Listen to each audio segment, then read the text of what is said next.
You're listening to the Straight to Video podcast with Rob Lane. Well, damn, we're back. It's been a while, right? I can only apologize that it's taken so long to bring you a new episode of the Straight to Video podcast, but hey, things have been busy. It was back in August when we dropped the last episode of the show, but it feels like it's been non-stop since then. Back in September, I went out on tour once more with my buddy Mickey Finn from Jetboy, and along for the ride this time was Michael Richards on drums and Ben Marsden on guitar, and you know what? We had a really good time. I'm always a little anxious about going into tours these days. I just want things to go well and run smooth, and this one was just that. It was great to hang with the guys from Pretty Boy Floyd and Wild Heat, and every show was busy. We all sounded great and everyone went home happy, which is all you can ask for. After that, I went straight into prep for the Teenage Casket Company 20th anniversary show for our album Dial It Up, which was a blast to revisit those songs, and we also had tape stock at the 80s video shop, which was a roaring success, probably one of the best days at the shop so far, so hopefully we can do that again next year. So thank you to everyone who's been involved or supported these events. It's been a crazy couple of months, but today we're back. And if you're listening to this when it's released, well, it's Halloween. And this is a great episode to celebrate as we speak to the wonderful Brande Roderick. Brande is an actress, model, and entrepreneur. She has appeared in Baywatch along with Starsky and Hutch. She is a former Playboy Playmate and was Playmate of the Year in 2001. She is always staying creative and most recently took on not only an acting role but also director and producer of the new horror movie WinEVILle. So it seemed right to drop this episode on Halloween to talk all about the movie along with Brande's love of horror and also some Halloween memories. WinEVILle is available to stream online. Check out winevillemovie.com for all the links, and you can order the all-important physical copy on DVD from branderoderick.com, and be sure to follow Brande on Instagram at Brande Roderick. But right now, please enjoy my straight-to-video Halloween chat with Brande Roderick.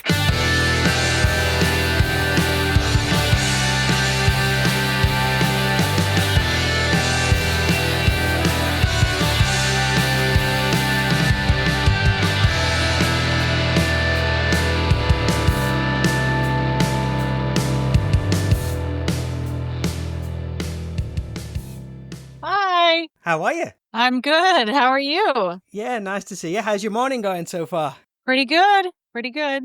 Same as always, waking up early and doing my whole routine, walking and exercising and meditation and all the good things. Do you have a list of things you got to do to start your day properly? Yes. Yeah. Nice one. Well, I'm coming to you from near Nottingham in the UK, so it's just coming up to 7 o'clock in the evening. Is the UK somewhere you're familiar with? Have you ever done like press stuff over here or vacation? I've actually only been to London once, the UK once, but I had a great time, did all the things, stayed at the Dorchester, went to Hyde Park, went to, Harrods, and went to all the, just touristy things. But had a great time. And I need to go back because my distributor lives in London and I have an agent that lives in London or outside London. But yeah, so I need to go there because I have a lot of people, UK people in my life right now. If it's cool with you, I'd love to chat a little about your early years in Northern California and your very early introductions into movies, particularly horror, which I know you're a big fan of, as that brings things right up to date with your latest movie, WinEVILle, which you not only star in, but it's a real passion project of yours, being also the producer and director. So you're from the San Francisco area, Sonoma County, I believe? Yes. We're pretty much exactly the same age. So whilst 5,000 miles away, I'm sure there are a bunch of similar pop culture references we share, but at the same time, probably some totally different ones. But I guess just to get a feel of things, what was the town like where you grew up? Was it a busy place or was it a contrast to somewhere like the main city of San Francisco? Definitely huge contrast from San Francisco. Where I grew up, mainly for my younger childhood, was Rohnert Park, California, which is in Sonoma County. And our town had 60,000 people. So, while it's not a small town, by any means, but it's also not like a big city. So it was kind of somewhere right there in the middle. But we had, I just completely remember always going to, the video store. That was something. Oh, a funny story now that I mentioned that, because I remember I always went to the video store when I was 14. My parents went out of town and silly them, they left me home alone. And when I was 12, my cousin taught me how to drive a stick. So when my parents were gone, I took my dad's truck, which was a stick, because I wanted to go get a freaking video to watch while they're gone. So got my friends. We went to the video store, went in, got our movies. We were so cool. And I thought I was cool because, I already learned how to drive. And as we're pulling out, there was this hill and we're rolling down the hill and I went to slam on the brakes, but I slammed on the gas and whoosh, it whipped around and hit the brick wall. So I had to go home and it was so upsetting. We tried to fix it, with my friends came over with the stuff to try and rub it out and all these. It'll be fine. Didn't work. So when my parents came home the next day, I had to go in and I sat on their bed and I had to say, I have something really bad to tell you. And so I had to tell them that I drove and crashed his car. My dad jumped up, ran outside because his truck was his baby. And, luckily, I really didn't get in big trouble. They said, you need to go in your room and think about what you did and blah, blah, blah, blah. And I come walking out. My girlfriend was sitting there and I said, I need to think about what I did. And I was like, I didn't get grounded or anything. I couldn't even believe it. But I felt so bad because you don't want to crash your parents' car. I felt terrible, but I can't believe I didn't get grounded. My kids would be freaking beat and grounded. How far was the video store from the house? Was it like down the freeway and stuff like that? No, not down the freeway. Remember, we're a small town. It was probably 3 miles, maybe a 5-minute drive. But yeah, I crashed my parents' car at the video store. All to rent a videotape. I love it. Now, do you remember the name of the video store? Oh, I don't. I don't. Was this like before Blockbuster, before Hollywood Video? Would it be like a mom and pop store? Well, let's see. It would have been, 88? Because I was 14. So when did Blockbuster come into play? Kind of exploded during the 90s, really. That was its big times. Yeah, so it was probably just a mom and pop's video store. Yeah. You've always loved movies from a young age, but what was the big thing for you? Was it seeing a movie at the cinema or a trip to the video store, or did each one hold its own magic? Well, each one held its own magic. For example, the very first movie I saw in a theater was Popeye. And I remember going in and seeing, oh my gosh, it was just amazing. It was crazy. And my grandparents took us. So that was awesome. But we didn't get to go to the theater that much because we didn't have a whole lot of money. So for us, it was all about VHS and the video store. And our family's kind of crazy. My mom, we'd go to the video store and get like 4 movies and like watch them back to back all Saturday night. Like we were just crazy movie people and we'd watch movies, tons of them. So for me, it was all about going to that video store and seeing the cover, right? It was always about what the VHS cover looked like and which one looked the best. That was always so much fun going in and picking the movies. Like every weekend we'd go in, me and my little brother, and run in and pick the movies. So it was a lot of fun. Because I think, did your mom show you The Exorcist when you was like 6 years old? So that's like a rite of passage right there. She did. I mean, that's pretty crazy. But yeah, that I watched with my mom. And I remember it was just her and I. And I don't know why it was just her and I, but maybe we were the only ones that were really that sick in the beginning. But yeah, her and I watched that when I was 6. And I don't even remember of course I remember being, I guess, of course I was scared. I just don't really remember the being scared part. I just remember Linda Blair taking that cross and jamming it in her, saying, F me. And being a little kid, that to me was like, that was the shocking part. Like, what is she doing to herself? So that was almost more shocking than, her head spinning around. Do you remember the first time you saw a horror movie at the cinema, though? Because particularly that, I guess you perhaps feel a lot more grown up, if that makes sense. Like, I got in to see a horror movie at the cinema. It's funny. Honestly, I don't.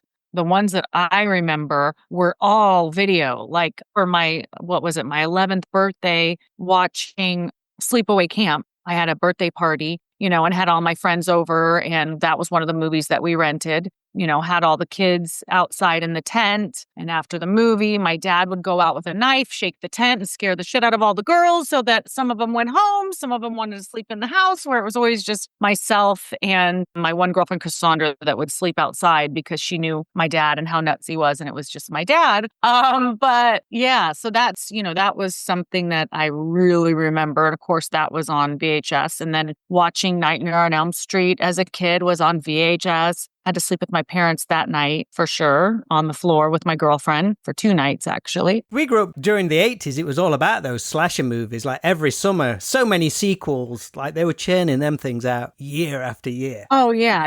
All the Friday the 13th, the Texas Chainsaws, you name the Halloweens, you name it. And we saw them all. Like we loved them all. The only one we did not love out of all of the chain sequels was Halloween number 3. It's my favorite. That's your favorite? Yeah. Oh my gosh. Me and my family were like, boo. Like that was the one that we did not like. Oh my gosh. That's so funny. Crazy how everybody, you just don't know. No, like everybody's different. For me, that one's like pure Halloween. That's the one that feels most Halloween. Really? With What was it they were putting in the pumpkins? The little things. Yeah, the little badge on the back with the silver shamrock masks. Yeah. But no Michael Myers, so that's what pisses everybody off.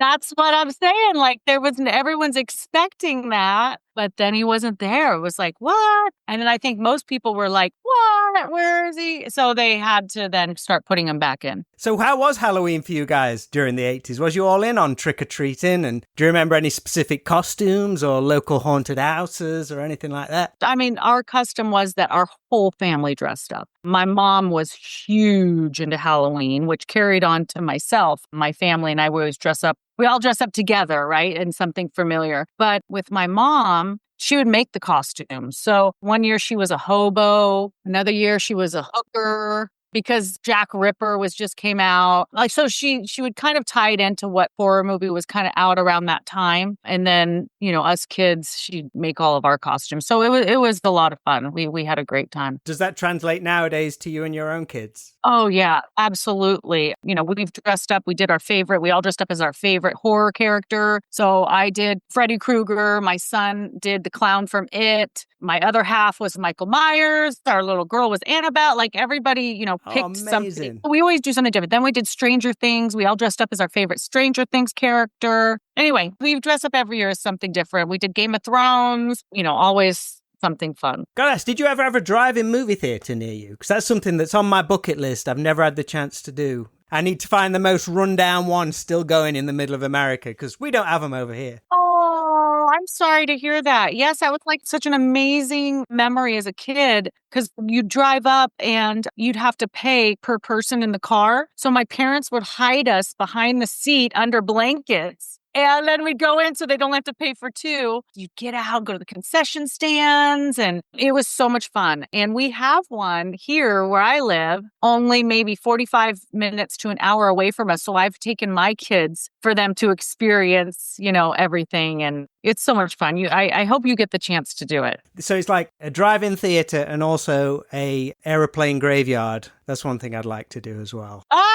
Well, we have one of those too. I'm on my way. March Air Force Base. You need to come by where I live because you'll get it all done in one shot. Love it. Quick left turn. I want to ask what kind of music you're into during the 80s and 90s because just a week or so ago, you posted a super cool photo of you rocking a Warrant Cherry Pie t-shirt, one of my all-time favorite bands. I was just wondering, was that a shirt for the shoot or a shirt of your own? Absolutely. So I loved all kinds of music, but in the beginning years, I was definitely into like the hairband stuff. My very first record I ever bought was Rat.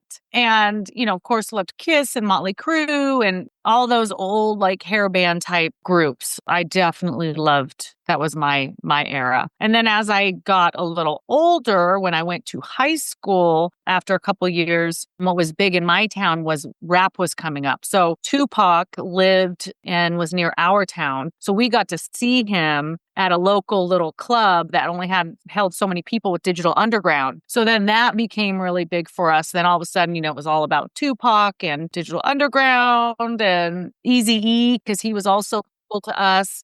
So then got into that stuff. So you made the jump and moved to Los Angeles and Hollywood in the late 90s, in your early 20s. What was the town like at that point? Because there weren't many hair bands around at that time. All that stuff had gone. So what was the whole vibe of the town when you moved to pursue acting? Well, what was kind of popular in the late 90s, early 2000s was, coming out of grunge, but it was like Limp Bizkit. That style of music was kind of becoming very popular, at least in LA. We always saw them at the Playboy parties Breeze, the guys who sing Butterfly. Oh gosh, I can't even remember. Crazy Town. Crazy Town, thank you. Like that kind of music was very popular in that like 4 to 5 year period. Did you know many people out there in Los Angeles, and did you like settle into the pace of the city pretty easily, or was it like this whole big culture shock for you? I didn't know too many people coming into town. I met my roommate on a trip prior to moving out there. And when I moved out there, he introduced me to all his friends and got a really nice group of friends. But then I, was in the Playboy world. And that was like, like it was just so exciting and amazing. And,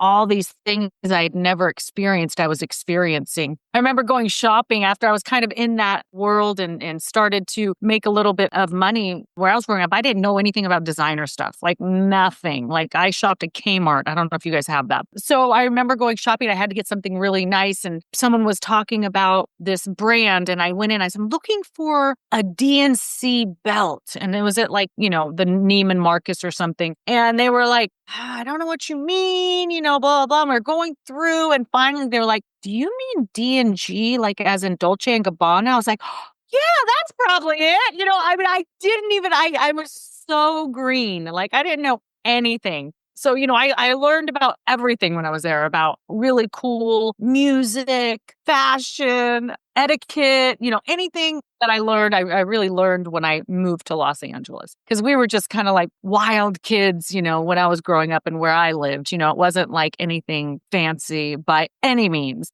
Looking at your career and all the different elements you've been successful at, you're certainly someone with like massive amounts of passion and drive, and you regularly speak about manifesting things too, which I think is totally true. I'm all about that. But was there a particular opportunity or crossroads moment you recall that really changed your life? Maybe even something that might have easily been very different. Do you pinpoint anything where things really changed for you?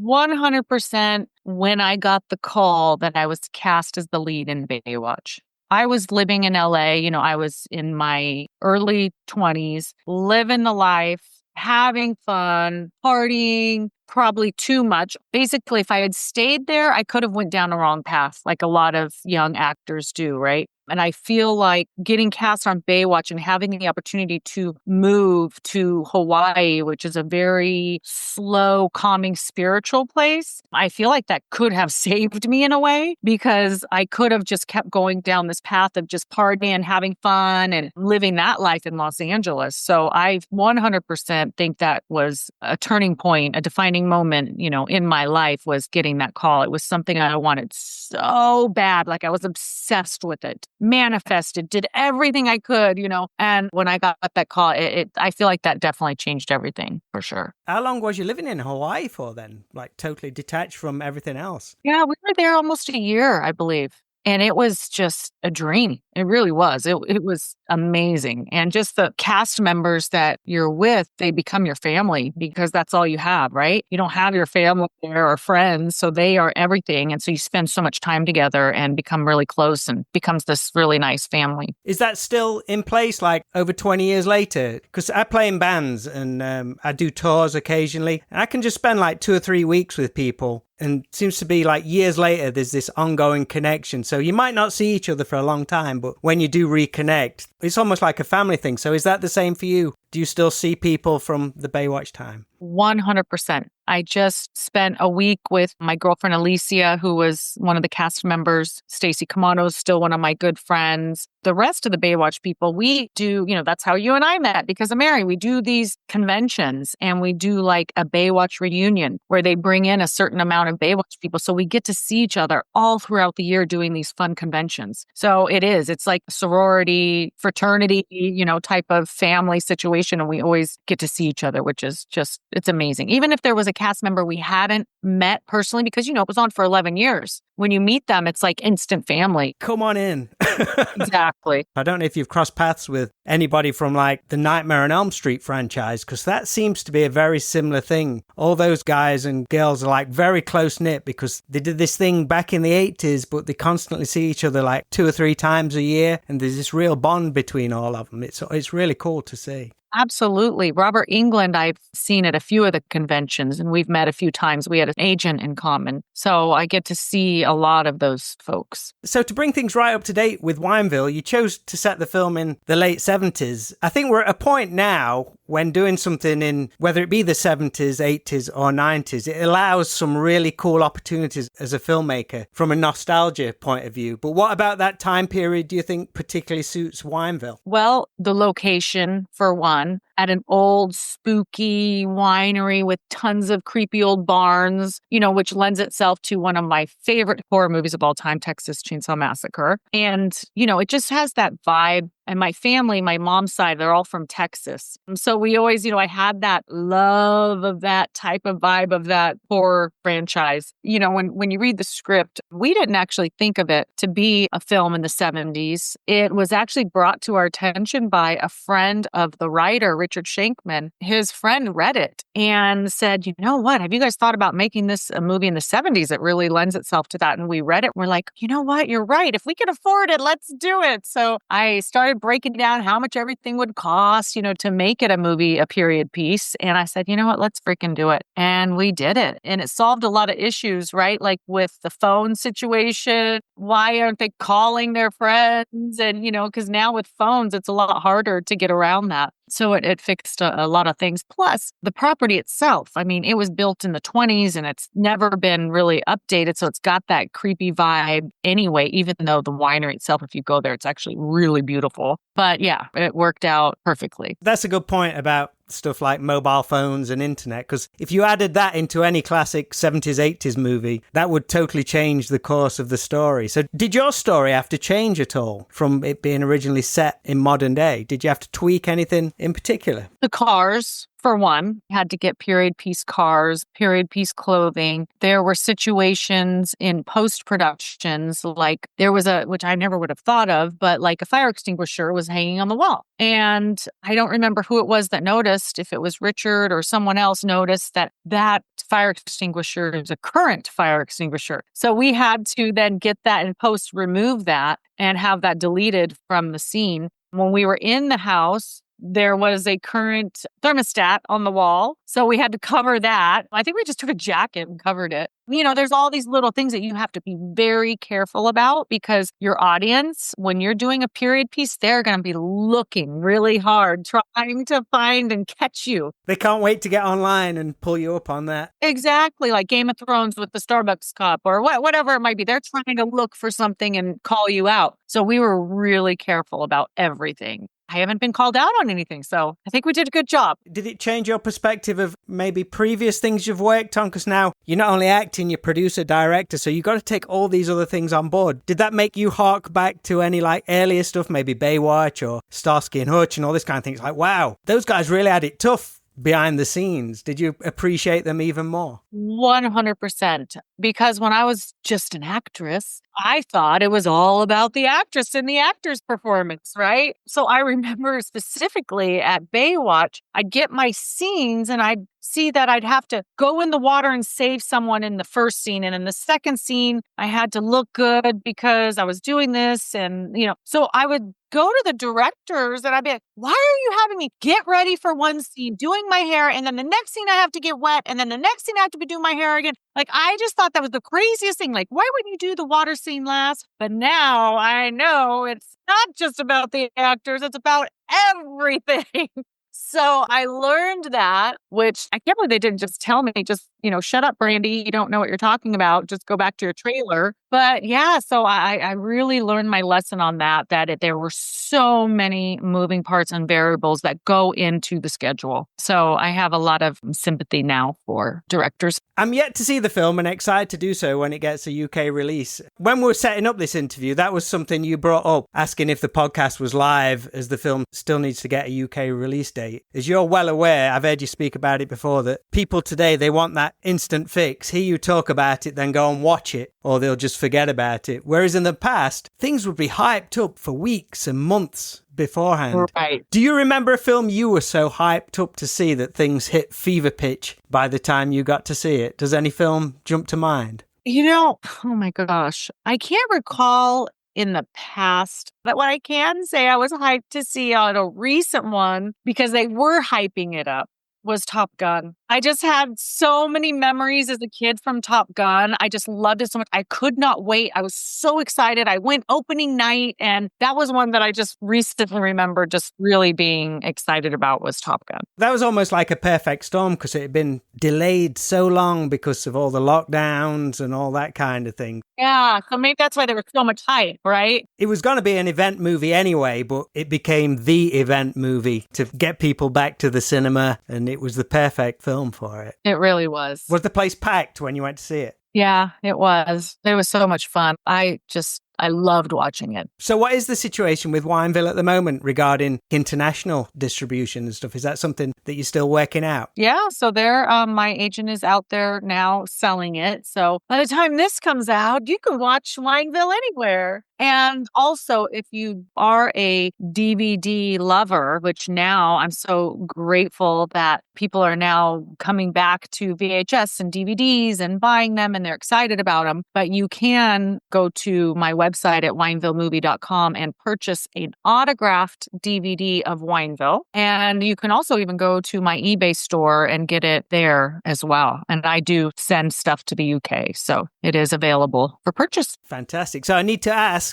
if you think WinEVILle could get a VHS release at some point. Is that something that's becoming more and more popular with horror fans? You even see like Terrifier movies on VHS in Walmart, of all places. I know it's very niche, but it would be cool. I know. And it is a very horror film niche thing, but it is becoming more and more popular again. So who knows? You never know. Yeah, there's a huge bootleg market as well. Not necessarily for bootlegging the movie itself, but people do like the custom VHS covers and all that kind of thing. So that'd be a cool thing to see out there. What about some limited edition WinEVILle wine? You know, it's funny. I do have wine bottles with the WinEVILle poster on it, covered over, the other wine bottle label. But no, I won't be selling any WinEVILle wine. So finally, Brande, I want you to, if it's all right, just to bring things to a close, I'd love you to time travel back to a Friday night in those late 80s or early 90s, and you head into the video store. You don't have to steal the car this time. You can get the parents to take you. What movie soundtrack would you have on your Walkman, and what 3 tapes do you think you would rent for the weekend?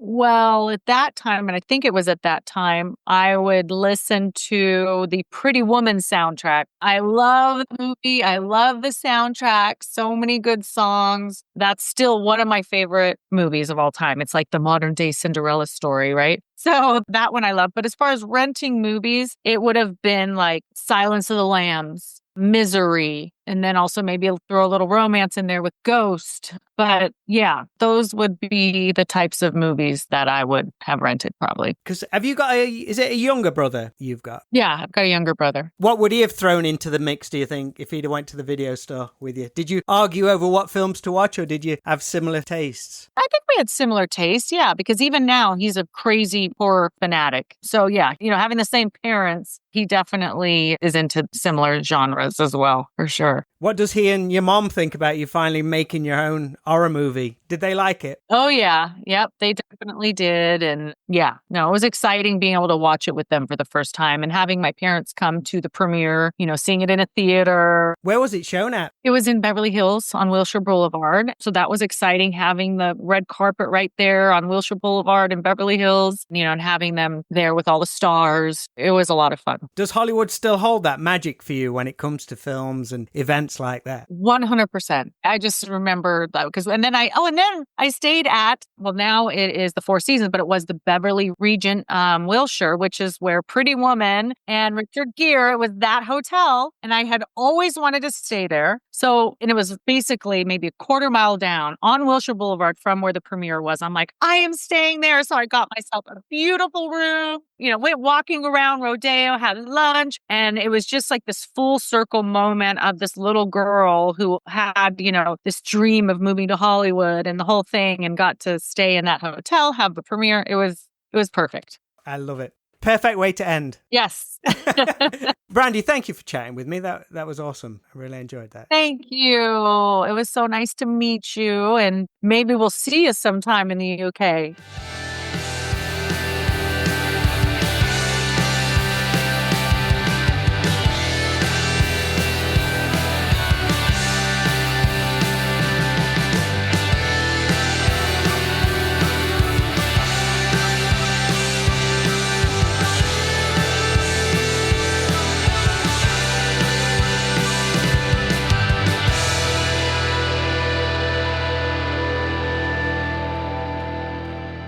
Many thanks to Brande Roderick for joining me here on the Straight to Video podcast to chat all things horror, Halloween and WinEVILle. It was a lot of fun, and I want to shout out to Mary from Koala Bear Promotions for helping hook it up and all the great support she continues to show for the podcast and our 80s video shop. So speaking of the 80s video shop, in just a couple of weeks we have our very first live music show on Tuesday, the 11th of November, when we welcome Canadian music legend and entertainer supreme B.A. Johnson to the shop for an exclusive gig. That's right, a gig in a video shop. I've seen B.A. perform twice in Nottingham over the past couple of years, and these have seriously been some of the best and most fun gigs I've ever been to. So please, if you could, I'd love for you to be there and show your support to our first live concert. Tickets are available at www.80svideoshop.co.uk, so I hope some of you can make it. Support for the gig is the wonderful Dave Kerr, so it's gonna be a great night. So that's all for this episode of the podcast. I promise I won't leave it so long until the next one, but until then, make sure to always be kind, please rewind and unwind, and I'll speak to you all real soon.